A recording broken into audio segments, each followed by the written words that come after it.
جعلنا من بين أيديهم سدا ومن خلفهم سدا فأبصرناهم فهم لا يبصرون. Oi.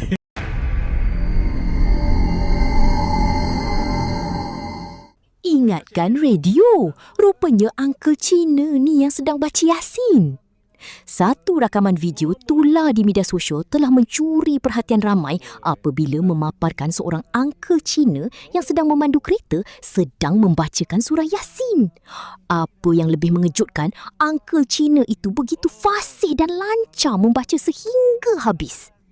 Rakaman tersebut dipercayai dibuat secara spontan oleh individu yang berada di dalam kereta yang dipandu Uncle Cina itu, dan Uncle itu juga dilihat tidak menyedari dirinya dirakam.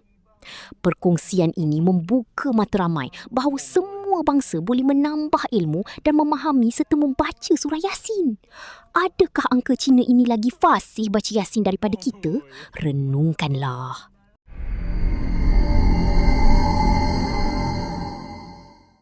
Apa Yasin punya kah?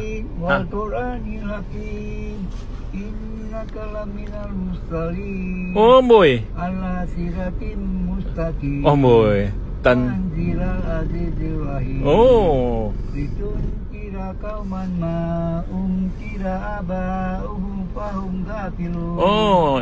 Laqad haqqal qawla aktarihim fahum La yu'minun.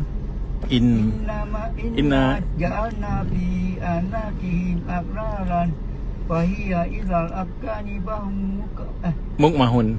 mukmahun. Oh, boy. Wa ja'alna bin bani aidihim saddan wa min khalfihim saddan fa absaynahum fahum la yubsirun. Oh boy. Wa sawa'un alaihim a anta tahum am lam tumtirun la yu'minun. Ni first time lah saya tengok ni Chinese boleh cakap baca Yasin lah. Apa saya tak mau convert dulu? Jok ah. Saya ni baca untuk ilmu saja. Untuk ilmu ya. Tapi sana ada meaning lah, ada makna dia dalam tu. You betul-betul baca nanti you sendiri.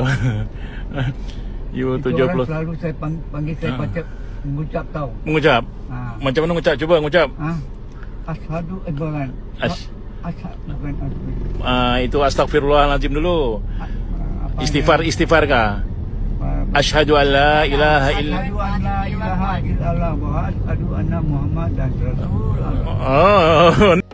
Tekan butang subscribe sekarang juga untuk terus mendapatkan cerita fakta dan info yang tepat di dalam dan luar negara. Jangan lupa tonton video menarik lain juga ya.